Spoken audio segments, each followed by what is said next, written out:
Comment réussir sa vie et se sentir bien dans sa peau?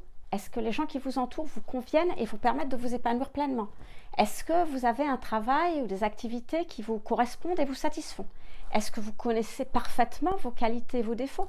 Pas celles qu'on vous envoie en miroir, mais vos tendances véritables. Eh bien, tous ces points, nos goûts, nos qualités, nos défauts, ce que nous faisons, ce que nous voulons faire, les personnes qui nous entourent et plein d'autres choses encore, définissent qui nous sommes et notre identité véritable. Or, la plupart du temps, ce que nous ignorons, c'est que si nous ne développons pas une identité forte et bien constituée, c'est-à-dire que si nous ne savons pas réellement qui nous sommes, ce qui nous convient ou ne nous convient pas, eh bien, nous ne pourrons pas nous sentir pleinement heureux et épanouis dans cette vie, nous ne pourrons pas y trouver notre place. Or, malheureusement, ce que nous faisons tous, ce n'est pas de développer cette identité, mais plutôt de jouer le rôle qui a été déterminé pour nous par la société. Et quand je dis la société, c'est la plupart du temps nos proches, parce que tout simplement, c'est plus simple, que ça évite de se remettre en question et que surtout ça évite de se confronter avec ces fameux proches qui sont finalement des gens qui nous aiment. Hein. Il existe bien sûr une autre alternative. Et cette alternative, c'est justement de jouer son propre rôle, pas le rôle de quelqu'un d'autre, et de se sentir vraiment en accord avec soi dans cette vie. Donc dans cette vidéo, je vous propose de découvrir ce que veut dire jouer son propre rôle et surtout comment se sentir bien dans sa vie. Alors, dans un premier temps, vous devez savoir que la position du soleil dans votre thème de naissance est l'endroit où vous pouvez le mieux comprendre qui vous êtes dans cette vie et surtout ce que vous venez y faire. C'est pour ça que, de mon point de vue, et contrairement à ce qui se dit de plus en plus souvent à l'heure actuelle, la position du soleil dans un thème, c'est-à-dire le signe et la maison, est et reste l'endroit le plus important du thème parce qu'il indique qui vous tendez à être et à devenir au fil du temps. Et puis, la position du soleil dans le thème permet aussi de répondre à certaines questions très intéressantes telles que « Qui suis-je ? Qu'est-ce que je peux réaliser ? Comment être avec les bonnes personnes ? Dans les bonnes situations, ce qui fait sens pour moi et ce qui me permet d'obtenir ce que je veux obtenir. » Donc, en fait, la position du soleil dans un signe permet de répondre aux besoins de savoir qui on est et de vivre sa vie en agissant en conséquence. Et répondre à ce besoin fondamental permet d'être relié à son énergie de base, à son intention profonde, à ses désirs véritables et donc d'être au volant de sa propre vie.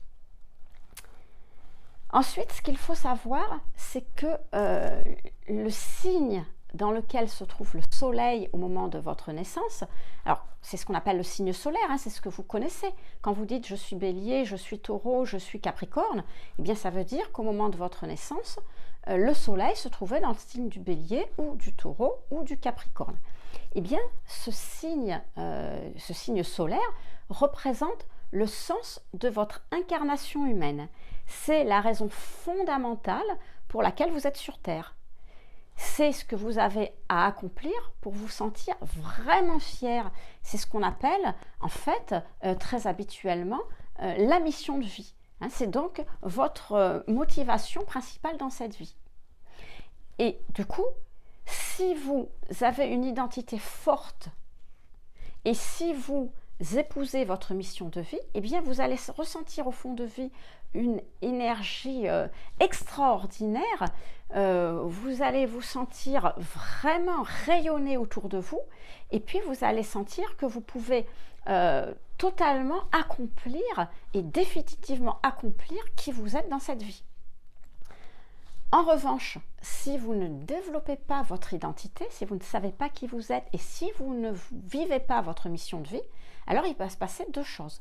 Soit vous allez en fait développer exagérément votre ego, et ça veut dire que tout simplement vous allez vous occuper essentiellement de vous au détriment des autres, vous n'accorderez pas suffisamment d'attention aux autres et les autres vous considéreront comme quelqu'un de tout à fait arrogant, égoïste, centré sur lui-même et la plupart du temps vous fuiront.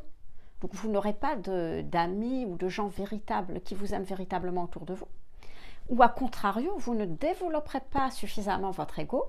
Ça veut dire que là, par contre, vous resterez timide, effacé, cacher derrière les autres, vous n'aurez pas confiance en vous, vous ne rayonnerez pas, vous ne développerez pas votre potentiel et bien sûr, vous ne vivrez pas votre mission de vie. Ce qui fait que vous allez être quelqu'un de totalement transparent. Vous allez vivre votre vie comme si vous étiez un fantôme, hein, quelqu'un qu'on ne voit pas. Alors, si vous voulez en savoir plus et savoir ce que vous avez décidé de vivre dans cette vie, je vous propose de cliquer dans le lien ci-dessous. Alors, vous pourrez obtenir une fiche où je vous explique de manière simple et ludique, d'une part, quel est votre objectif dans cette vie, et puis d'autre part, je vous donnerai trois choses à faire, trois choses essentielles à faire. Alors, ça peut être des actions ou des comportements à avoir pour atteindre cet objectif. Et je vous donnerai également 3 choses essentielles à éviter cette fois-ci. Alors pareil, hein, comportements ou actions à faire pour pareil, atteindre votre objectif. Donc pour plus d'explications, eh bien vous avez tout ce qu'il faut dans le lien ci-dessous. Sinon, moi je vous dis à très bientôt dans une prochaine vidéo sur cette série Mission de vie. À bientôt!